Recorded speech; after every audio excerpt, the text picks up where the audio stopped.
compartirse en las redes de la Red Iberoamericana de Imaginarios y Representaciones. Y bueno, Valentina, si vos estás lista, empezamos con la tuya. Dale de una. Entonces, ¿me puedes compartir para ser anfitrión, Vos, por favor? Para compartir mi pantalla. vos ya estás, deberías ¿Sí? Ah, poder súper. Espera. presentar. Buenísimo.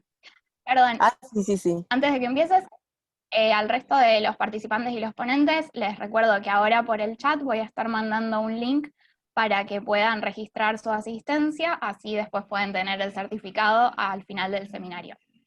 Así que ya se los estoy mandando. Y entonces vamos a empezar con la presentación de Valentina, titulada Rompecabezas e Imaginarios de la Nación, Determinismo Geográfico a través de cuadros de costumbres entre 1850 y 1870 en Colombia, por la licenciada Valentina Castillo Quinto. Así que adelante cuando quieras, Valentina. Muchas gracias por la presentación, Aileen. Esperen un momentico, les comparto la pantalla. Bueno, entonces sí, como él les mencionó, mi trabajo se llama Rompecabezas e Imaginarios de la Nación, Determinismo Geográfico a través de los cuadros de costumbres de 1850 a 1870. Ay, súper largo, pero bueno. Ay, listo. Pues el punto de partida de mi trabajo los puntos de partida, perdón, son los cuadros de costumbres, el determinismo geográfico y las identidades nacionales. Entonces, por un lado, los cuadros de costumbres, como está aquí escrito, son representaciones visuales o escritas de paisajes o de la vida social inspiradas o copiadas del natural. En el caso de los escritos, hay dos tipos de cuadros: los descriptivos, de los cuales viene el cuadro de la naturaleza, y el crítico, ambos con cargas moralizantes con respecto a los pueblos a los que se representan. Entonces,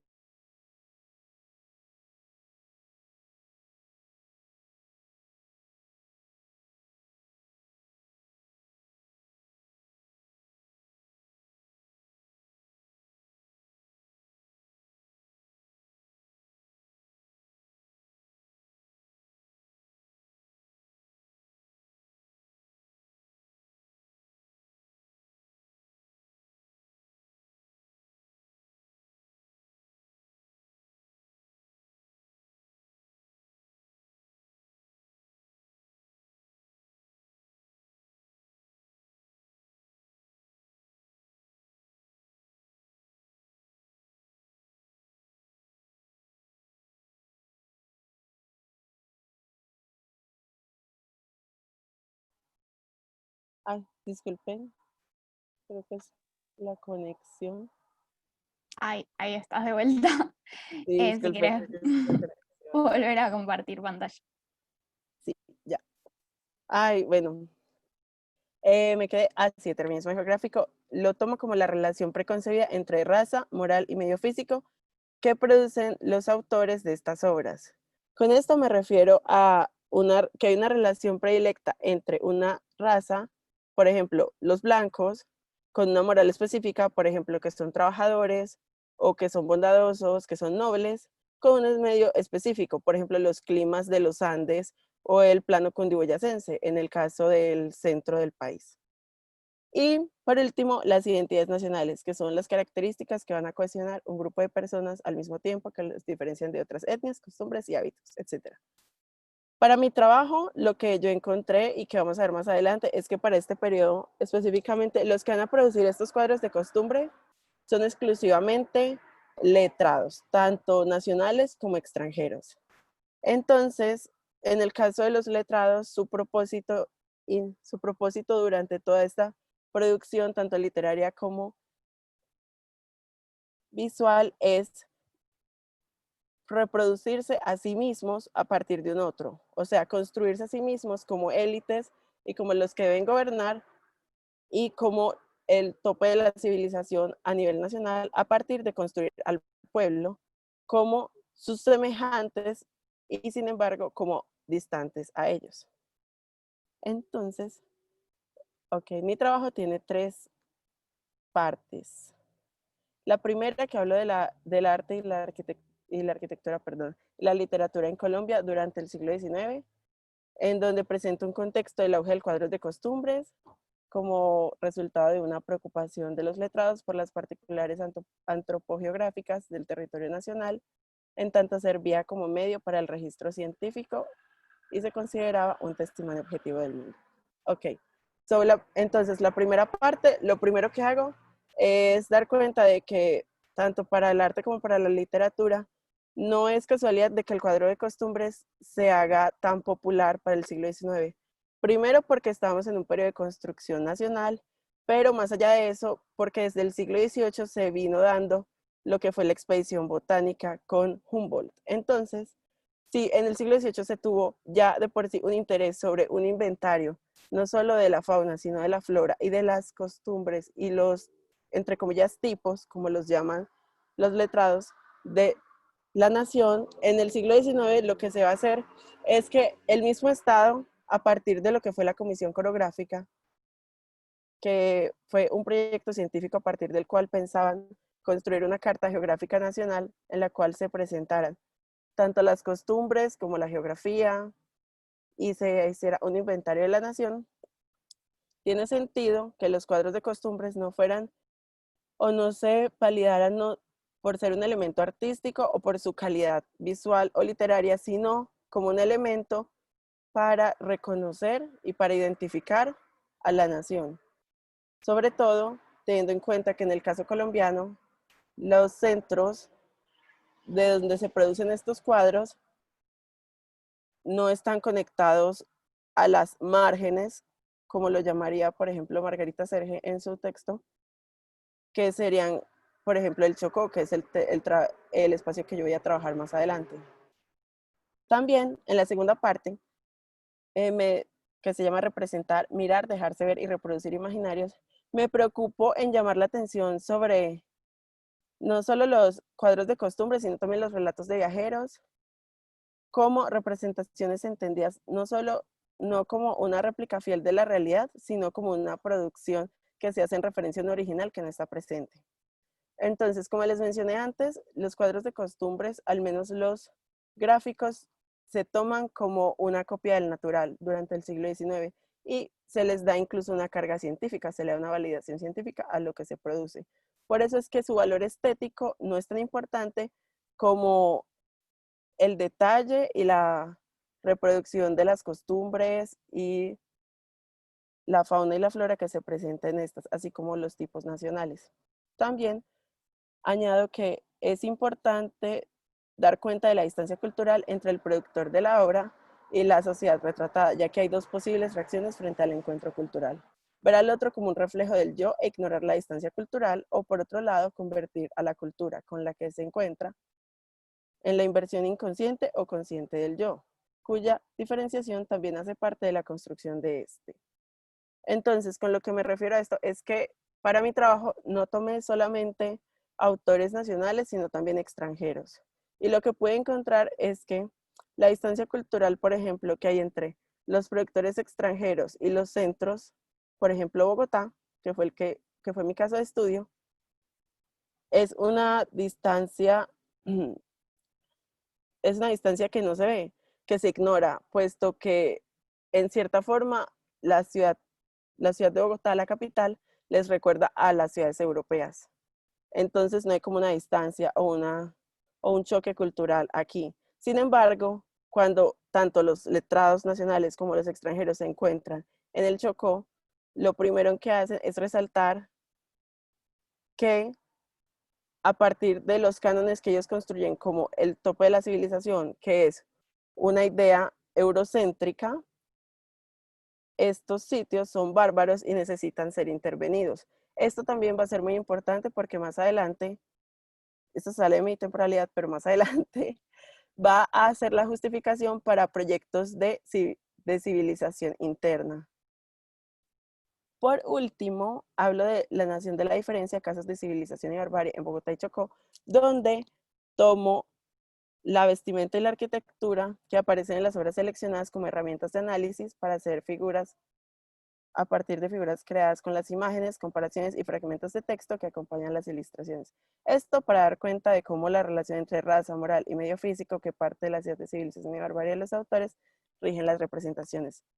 Entonces, por último, lo que hago es tomar las imágenes y los textos de autores que seleccioné, que les mostraré más adelante, para dar cuenta de cómo desde el vestuario y la arquitectura se puede dar cuenta del discurso de la civilización y la barbarie que permeaba todas estas producciones artísticas y literarias, y que también no abandonaban las obras que eran, entre comillas, objetivas y representaciones objetivas de la realidad.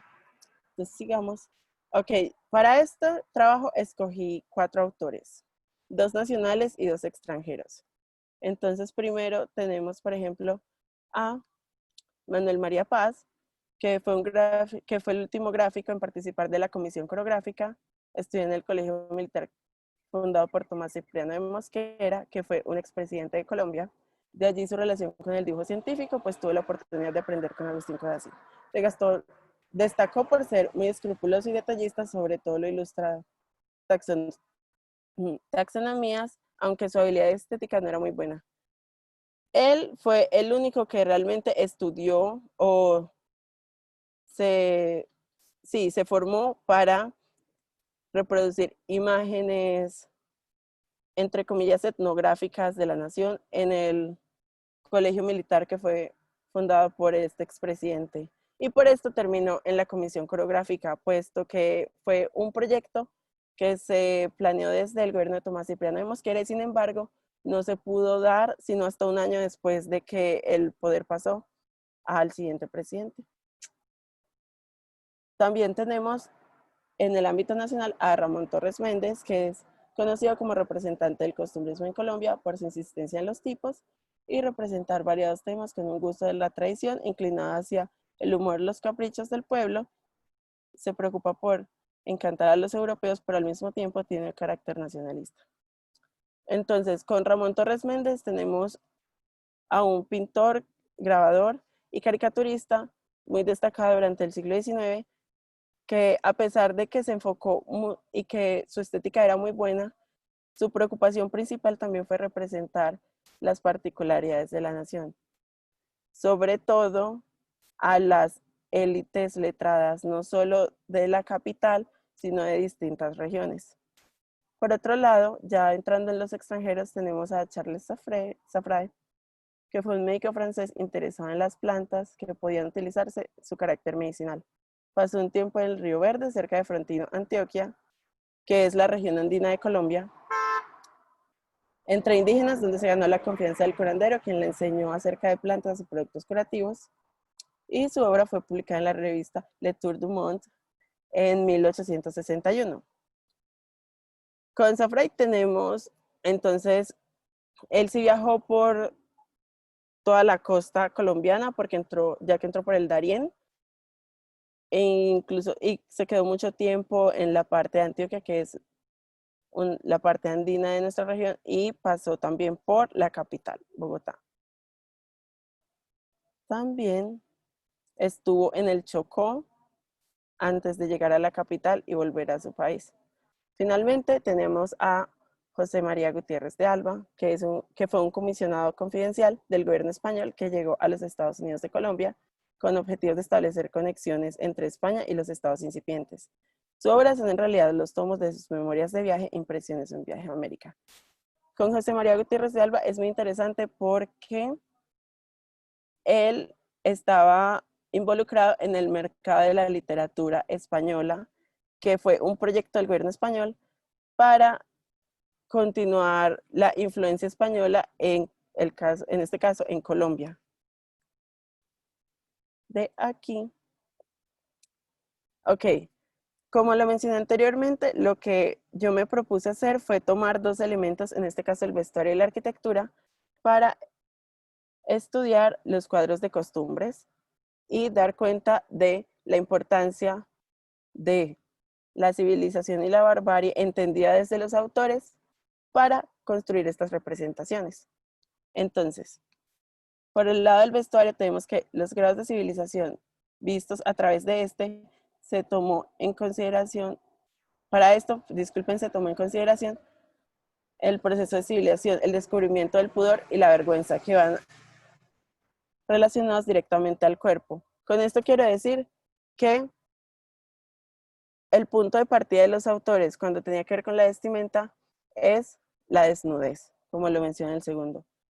Para ellos, la conciencia de pudor y vergüenza es la base o el punto más incipiente de civilización, desde su punto de vista. También esto lo menciona Norbert Elias en el proceso de civilización. Después tenemos, la desnudez se relaciona con el estado originario de la naturaleza, lo indómito, la oposición del ideal de civilización y el progreso para este periodo.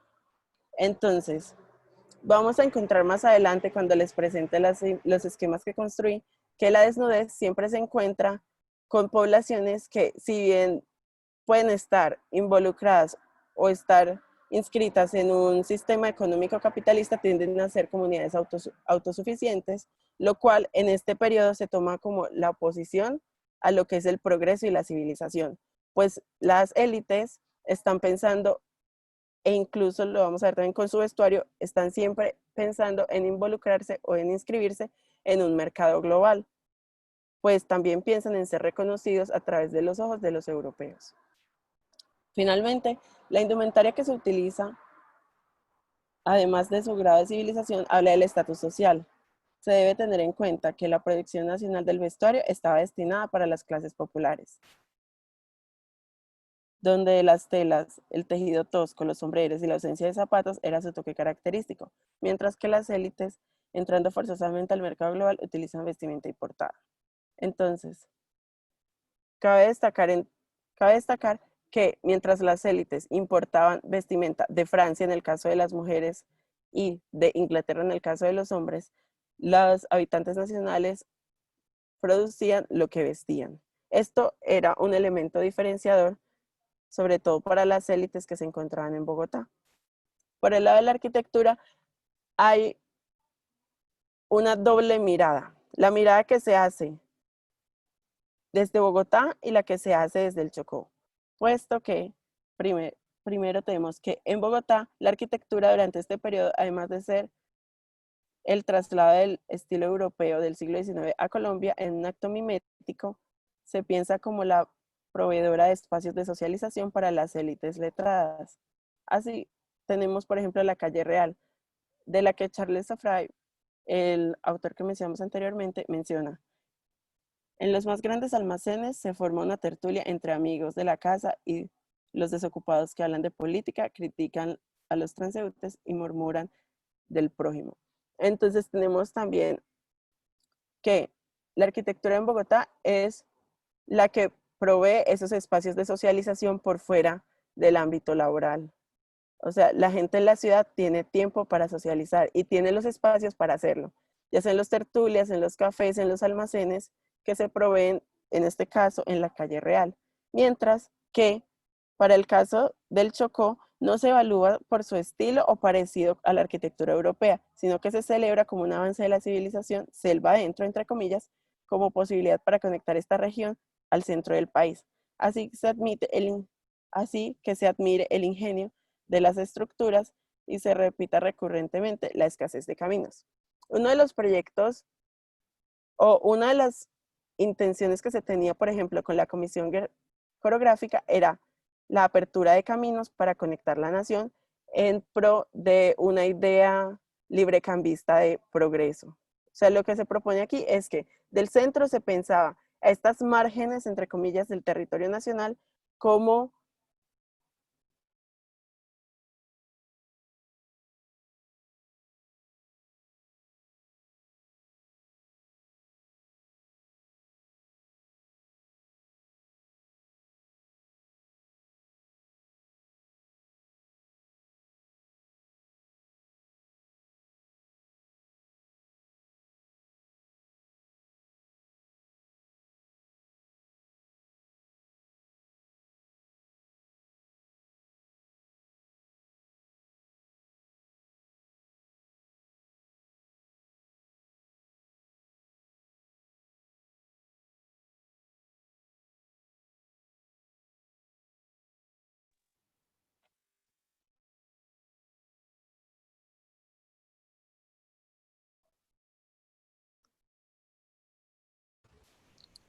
no te escucho. No, que ya está, ahí volviste, que se había ido la conexión, me parece. Sí, ay, disculpe. Ok, esperen. Entonces, disculpe. Ah, ok. Entonces, ya casi voy a terminar, no se preocupe. Aquí entonces les muestro unas figuras. Aquí tenemos, por ejemplo, las mujeres blancas en Bogotá y Chocó. Entonces podemos tener en cuenta primero que de izquierda, sí, de izquierda a derecha, tenemos 1, 2, 3 en el Chocó y 1, 2 en Bogotá. Entonces lo primero que vemos son los hombros descubiertos y, por ejemplo, que los textiles son diferentes. Como mencioné anteriormente, las élites de la capital preferían importar sus vestimentas para diferenciarse del resto de la población. Esto también porque era validándose como con su descendencia europea y su capacidad de mimetizar lo europeo, que también justificaban su, su posición en el tope jerárquico que construyeron, no solo a nivel cultural, sino también a nivel político. Entonces tenemos que las mujeres están mostrando los hombros. Aquí ya tenemos un cambio, la mujer está más cubierta y finalmente vemos que los vestidos cambian. Ay, ¿qué pasó? Ay, disculpe. Ok, aquí tenemos a los hombres también. Por ejemplo, el primer hombre acá está descalzo, lo cual es muy extraño cuando estamos hablando de hombres blancos. Siempre, excepto en este caso, siempre están usando sombrero. Al ser el estilo inglés el que estaba de moda, en el caso de la capital se usaba, era el sombrero tipo inglés. El hombre siempre va de traje. Sin embargo, también tiene que ver, esto también tiene que ver mucho con el clima, pero incluso cuando salen de la ciudad tratan de mantenerse o de verse o mimetizar lo europeo. Aquí tenemos las mujeres indias en el Chocó y Bogotá. Esto también se me olvidó mencionarlo antes. Más allá de la desnudez también vemos que cuando se integran, por ejemplo, o aparece lo indígena sobre todo en la capital o se representa en el centro, ya no se representan siempre haciendo algo en estas imágenes e incluso en los textos. Deben estar trabajando.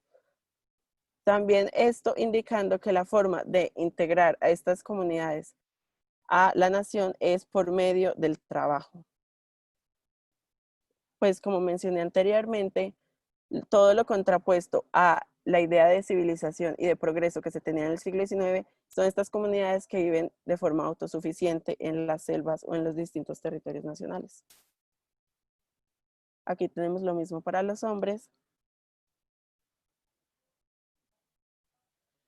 Con los hombres y las mujeres negras, lo primero que podemos encontrar es que solo aparecen representados en el Chocó.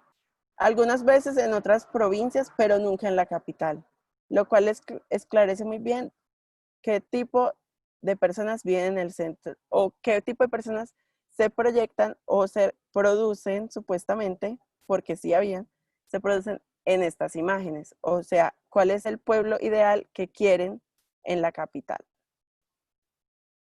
Aquí también vemos lo mismo. Desde la esquina izquierda tenemos a una mujer semidesnuda, barequeando, sacando oro.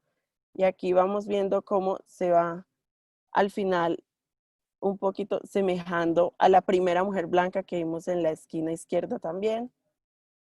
Y en el caso de los hombres negros también es lo mismo. La desnudez es algo que siempre los va a acompañar, nunca van a aparecer con zapatos. Normalmente aparecen sin camisa, generalmente solo están utilizando pantalones o incluso, como vemos aquí en la primera imagen, taparrabos. Bueno, aquí tenemos unas imágenes entonces de la entrada a Bogotá por San Victorino y el pueblo de Tebada. Cuando mencionaba los caminos y la importancia y la incidencia y la reincidencia que hacían los autores sobre la importancia de los caminos en el caso del Chocó, lo que también mencionan es que la forma más fácil de acceso es el río. Así pues que por un lado tenemos la entrada a Bogotá, que es un camino bastante grande. Por otro lado, en el caso del pueblo de Tevada, la forma de acceder al pueblo es el río. Aquí tenemos la calle real que se mencionó anteriormente, donde la gente socializa, hay diferentes almacenes, etcétera. Y tenemos la vista de una calle en Quibdó. Quibdó, la capital del Chocó, la ciudad más importante, y que si vemos, mientras la calle en Bogotá tiene un nombre, se identifica y se sabe cuál es, todos conocen la calle real. En el caso de Quibdó, es simplemente una calle, se generaliza, no se sabe cuál es y no se presenta más allá de unas casas y unos hombres interactuando. Luego tenemos unos puentes, un puente común en el caso de Bogotá y el puente sobre el río Ingará en el caso del Chocó, y las consideraciones finales, que son primero la construcción de identidades nacionales no abandona las jerarquías coloniales. En tanto, los cuadros de costumbre fueron una herramienta de construcción de identidades, en tanto fue un diálogo entre los letrados, en donde se construyeron a sí mismos en oposición al pueblo conformado por mestizos, indios y negros. Construcción que tuvo taxonomías y valores e incluso climas determinados para habitar y validó y justificó proyectos de colonización interna del centro a las márgenes del territorio nacional a partir de un ideal. Un falso reconocimiento de distintos grupos y territorios. Entonces aquí tenemos un falso reconocimiento de los negros e indios, en tanto no se tiene frente a su cultura un debido respeto, como lo advierte Charles Taylor. Causa a estas poblaciones un odio por sí misma, su cultura y todo lo que ésta representa desde la imagen que construye el civilizado, puesto que su punto de partida es eurocéntrico. También tenemos vestir, grados de civilización. Más allá de dar cuenta del estatus social, la vestimenta o la falta de la misma consolidó imágenes negativas sobre distintas poblaciones, catalogándolas de atrasadas o bárbaras, lo que también produjo un sentimiento paternalista y justificó proyectos de civilización interna en pro de la integración de estos a la nación, por medio de un sistema económico capitalista. Y finalmente, los valores de las edificaciones durante este periodo de la arquitectura en los centros como Bogotá se compara con ciudades europeas por los viajeros nostálgicos y se admira en tanto espacios de socialización para las élites letradas. Por otro lado, la arquitectura del Chocó se admira por su ingenio rudimental y por considerarse la avanzada de la civilización en territorios indómitos. Así que, mientras Bogotá se celebra espacios sociales facilitados por las construcciones, en el Chocó se celebra la arquitectura como oportunidad de conectar la región. También se debe tener en cuenta, finalmente, que los tipos que se construyeron fueron generalizaciones y homogenizaciones de toda una población que tenía distintas características. Y ya, muchas gracias. Perfecto, muchas gracias, Valentina. A ver, veamos quiénes de los oradores están presentes. Por las dudas, Mónica Torres ya llegó. Mónica Torres, Elizabeth Dávila. Bueno, a ver, Givaldo Ferreira estaba en la sala, ¿no es cierto?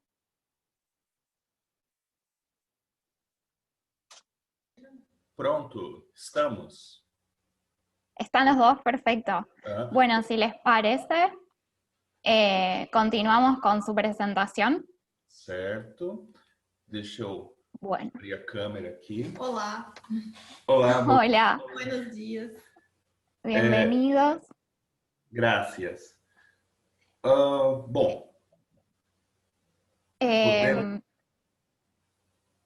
Su presentación, lo digo en español, pero el lugar ontológico de San Junípero, tecnología, mito y distopía, por la doctora Valeria Cristina Pereira da Silva y el doctor Givaldo Ferreira Corsinio Jr. Isso. Adelante. Bom. Graças. Bom dia a todos. Desculpe-nos por não falar em espanhol, não não sabemos falar bem o espanhol, não vamos incorrer no erro de fazer uma mistura entre o português e o espanhol, que não vai ficar bom nem para lá, nem para cá. Mas vamos procurar falar da forma mais clara possível, para que todos nos entendam. Muito obrigado por aceitar o trabalho, pela possibilidade de apresentá-lo aqui com vocês. Vou abrir aqui a nossa apresentação. É a primeira vez que eu estou usando o Zoom, então realmente eu estou aprendendo também. Como que eu faço aqui? Está la opción en verde, viene en el medio sim, abajo. Prego. Pronto. Bem, então está aqui. Deixa eu colocar.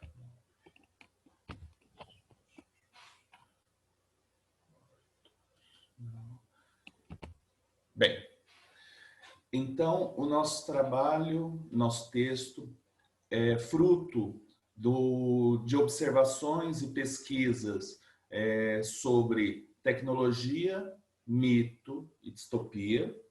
Né?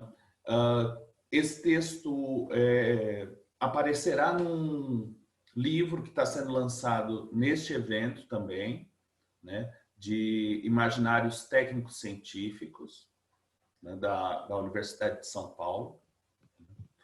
Nós somos, como já foi apresentado, a professora Valéria Cristina, pós-doutora em literatura, doutora em geografia, e Givaldo Ferreira Corsínio,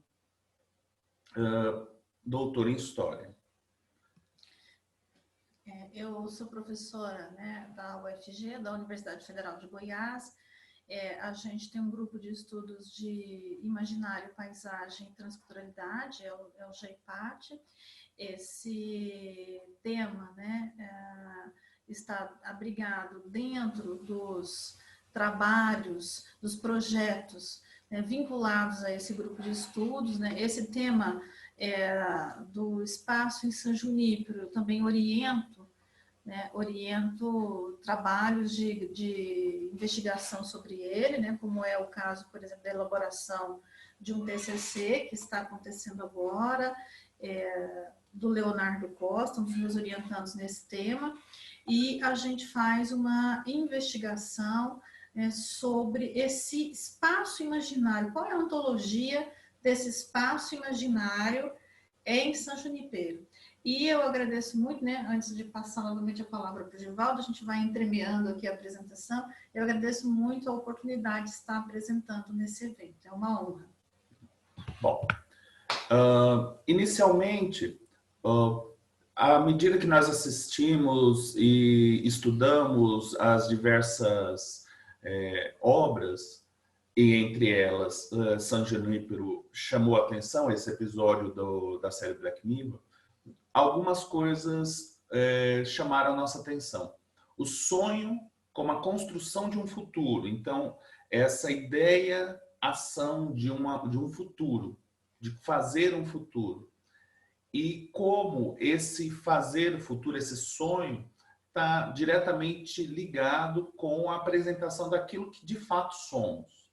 Né? As obras artísticas que observamos, elas se vinculam com a ideia de distopia, que nós vamos falar mais à frente um pouco, mas, e à medida que se vinculam a essa distopia, elas apresentam muito do que o indivíduo nessa sociedade contemporânea, aonde ele está. Não é a tecnologia, nós trabalhamos com a ideia que não é a tecnologia que seja problemática, e sim o próprio humano que traz essas contradições no seu bojo, no seu interior.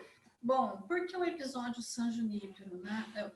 São Junípero é um episódio do Black Mirror que fala de uma vida pós-mortem num paraíso tecnológico, num paraíso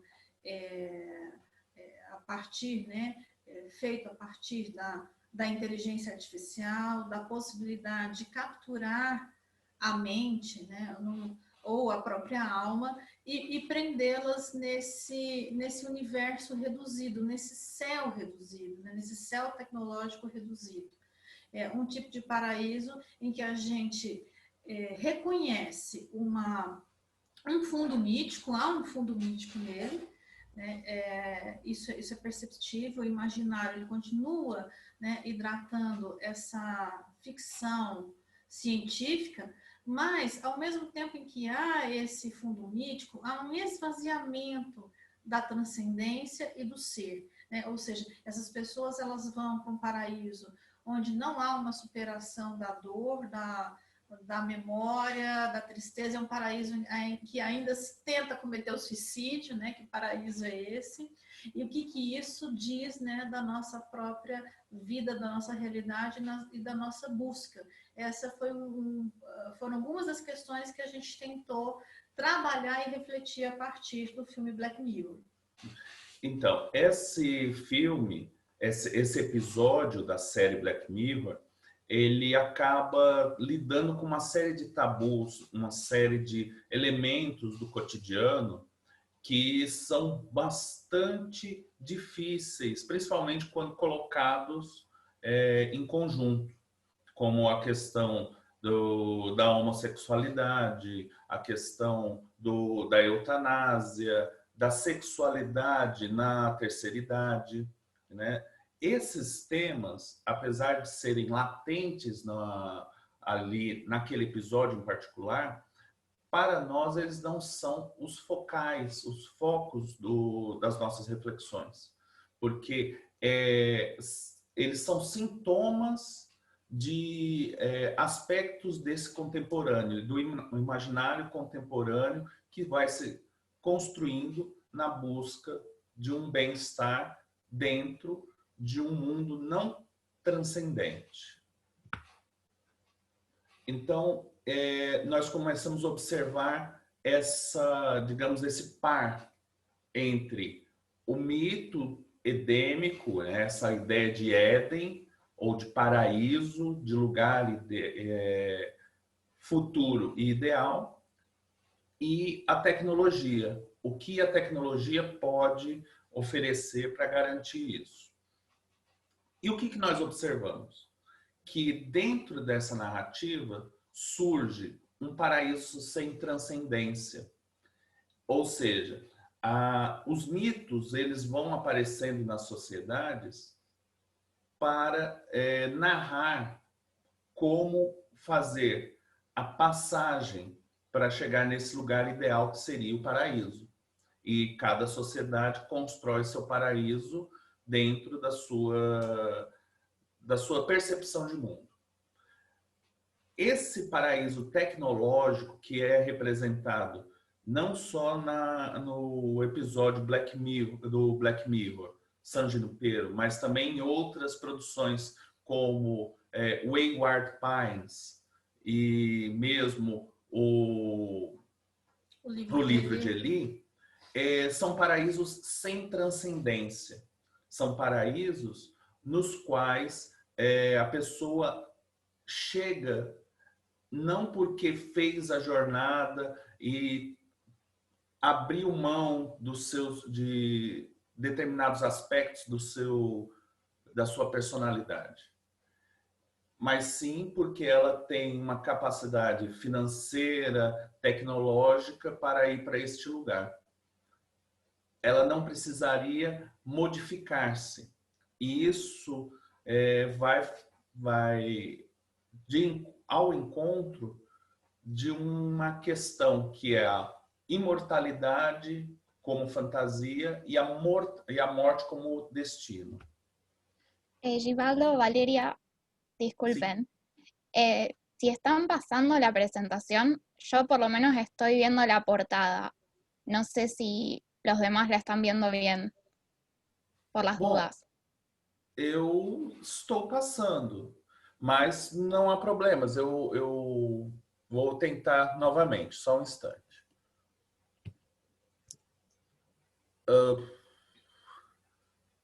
Ahí está, ahora sí, perfecto. Assim? Perfeito? Ahora sí. Continuo deste, então. Ok? Professora Valéria. Então, né, o Givaldo ele citou algumas distopias que a gente poderia fazer uma correlação com o San Junipero, como Wayward Pines, que é uma série baseada num livro chamado Pines, dirigida pelo Shyamalan, e também um livro, o livro de Eli, que são distopias, né? Ou seja, que mostram uma sociedade que se esgotou, uma sociedade que não tem mais para onde ir. San Junipero apresenta uma alternativa para essa sociedade que não tem mais para onde ir, que seria esse paraíso virtual, né? Essa ideia da imortalidade, ela é uma fantasia final, né? Como está aí no slide, a imortalidade não é apenas a nossa fantasia final, mas em muitas culturas a nossa mitologia primordial, que alimenta as cosmogonias mágico-religiosas e também literária. Só que o problema que se passa, né, em San Junipero é que esse é um céu do consumo, ou seja, as temporalidades deles são marcadas por moda, por consumo, por música de cada década, principalmente das décadas finais do século XX, e as pessoas parecem viver essa repetição, ou seja, parece não haver continuidade, e tudo que elas têm são a lembrança, né, da vida passada. Então, que tipo de paraíso é esse, né? E junto com essa reflexão, essa busca por essa imortalidade, né, essa fantasia final, no sentido científico também, a gente se apoia em obras como, por exemplo, A Ilusão Vital, do Jean Baudrillard, onde ele aponta que há uma correlação do ponto de vista científico entre esses processos, né, de investigação, de busca, de alcance científico, da inteligência artificial, da criogenia, da clonagem, ou seja, e são todas formas, né, que a ciência tem buscado, que são muito mais fantásticas que a própria ficção, né? Quando a gente acha o San Junipero um episódio fantástico da série Black Mirror, por tudo que ele concentra, quando a gente vai procurar na ciência esses processos que hoje são associados, eles são tão ou mais fantásticos ou surpreendentes, né? E a lição do Jean Baudrillard é a seguinte: a única coisa que se esquece de morrer, né, do ponto de vista técnico e científico, é o câncer. É uma célula que esqueceu de morrer. Quando o homem busca essa imortalidade biológica, ele está justamente regredindo do ponto de vista da própria vida, né? Então, essa é uma questão. Agora, outra coisa é essa imortalidade do ponto de vista da cultura, que é a transcendente, por exemplo. Por isso que a gente analisa, né, uma questão assim, intrínseca a esse episódio, que é a falta de transcendência. Essas pessoas vão para um paraíso, que é um paraíso do consumo, que é um paraíso dos vícios, que é um paraíso da futilidade, e não há essa possibilidade de transcendência, né? Parece que há uma perda cultural nesse processo de captura da mente, de captura da alma, de captura do cérebro, por esses processos aí que a ciência contemporânea engendra e que a ficção acaba trazendo para a gente algumas imagens também, um ponto de vista. É interessante observar que esse céu que aparece em San Junipero, ele é uma continuidade da vida. E sendo continuidade da vida, né, ele acaba não apresentando de fato determinadas explicações que normalmente os mitos oferecem e tecem o caminho dos indivíduos. Mas isso não quer dizer que eles não estejam presentes. Abel Burgs, ele apresenta a ideia da sobrevivência dos elementos, da arte e de signos e símbolos dentro das produções artísticas. Essa sobrevivência faz perceber não só na obra de arte, que é mais celebrada, mas também nas narrativas que tomamos contato no cotidiano. Então, dentro do próprio episódio, nós podemos observar o ressurgimento da história de Psique e Cupido, por exemplo, né? Onde você tem um indivíduo que precisa, para alcançar o seu amor, né, que é essa grande história, grande narrativa, precisa caminhar com os próprios pés para a morte e para o inferno.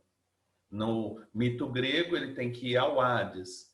Na construção de San Junípero, ele tem que escolher pela eutanásia para poder ter a sua mente upada, né? Ser feito o upload da mente para o sistema de San Junípero, né?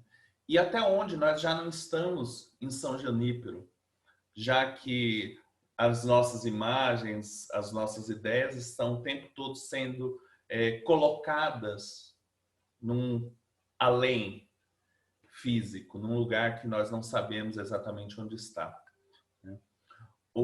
Então, essa passagem me parece significativa dentro do nosso texto, que o tempo volta-se para o pretérito e é marcado pelo consumo. Então, esse problema desse paraíso sem transcendência. Por propagandas e produtos que sinalizam as décadas e suas respectivas estéticas. Assim, se revive os anos 80, os anos 90 e os anos 2000. As personagens, nesse espaço delimitado e neste tempo restrito, de pouca imaginação, confinam-se num céu igualmente limitado da sociedade de consumo tecnocientífica americana e pós-moderna. Então, acaba que traduz para, dentro dessas chaves, os mitos da Psique e de Cupido. Então, é um paraíso onde se tenta o suicídio, onde se busca as sensações mais extravagantes, né, que não se podia dentro do mundo cotidiano, né? Nós temos também o Caronte, que é o grande articulador desses mitos não visíveis, desses mitos subterrâneos que sobrevivem na narrativa, né? Aonde, como observamos, né, mais uma vez cito o nosso artigo, a ida ao mundo do além necessitava de uma longa viagem e um conjunto de ritos que antecedia o sepultamento. Isso também é apresentado em San Junípero, mas dentro de uma chave tecnológica. Você precisa estar numa casa de repouso ou num hospital. Então, esses espaços dentro da nossa sociedade são vistos como os primeiros passos para esse rito de ir até fazer a passagem, né?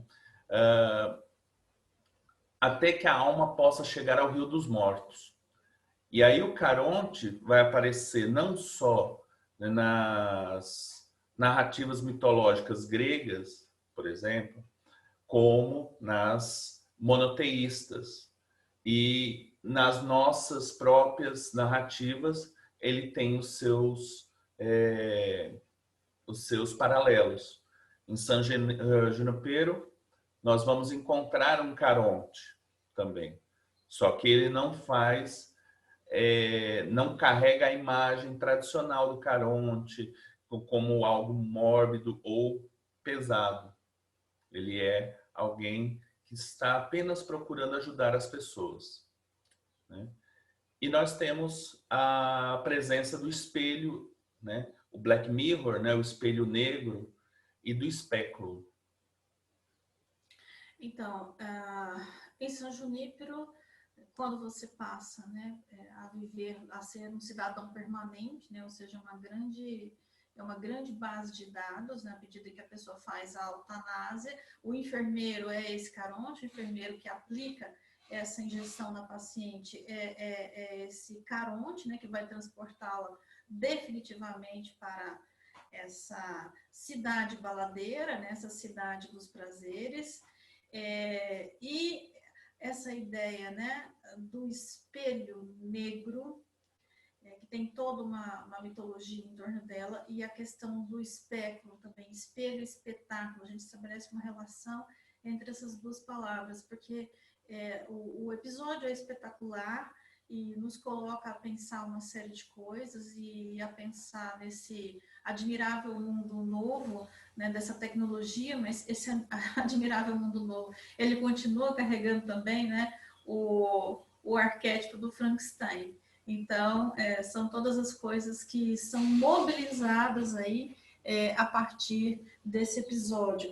E o Caronte, né, como o Givaldo colocou, esse mito pouco visto hoje, o Bachelard também fala isso, que é um mito que perdeu um pouco da sua energia, mas ele está presente, é o mito do barqueiro das almas, e ele vai estar também de uma maneira, assim, vamos dizer, pasteurizada, né, e ascética, mas ele está presente lá nessa figura, né, do enfermeiro do hospital e que promove essa passagem. Bom, então são temas bastante polêmicos, né? Coloca uma dualidade entre a distopia e a utopia. Para mim, eu vejo como o paraíso tecnológico é um paraíso distópico, né? O Charles Baudelaire já falava dos paraísos artificiais em um determinado sentido, que só se ampliou, só se amplificou. Há uma discrepância, né, entre vivência e transcendência, e também sobre a questão da memória, o que é o lembrar e o esquecer, né, nessa possível realidade, né, nessa possível realidade que tenta, de uma certa forma, apreender, tomar a nossa consciência, e que não deixa muita margem para pensar a própria vida. Bom, então nós lidamos o tempo todo na narrativa desse episódio com a ideia de que se a tecnologia ela não deixa o homem pior, mas faz aflorar aspectos que já estão presentes nele, então ele está o tempo todo trabalhando com lembrar e o esquecer, com essas sobrevivências valburgianas, com essas jornadas que são ao mesmo tempo míticas e científicas. E nisso nós temos a provocação de tentar construir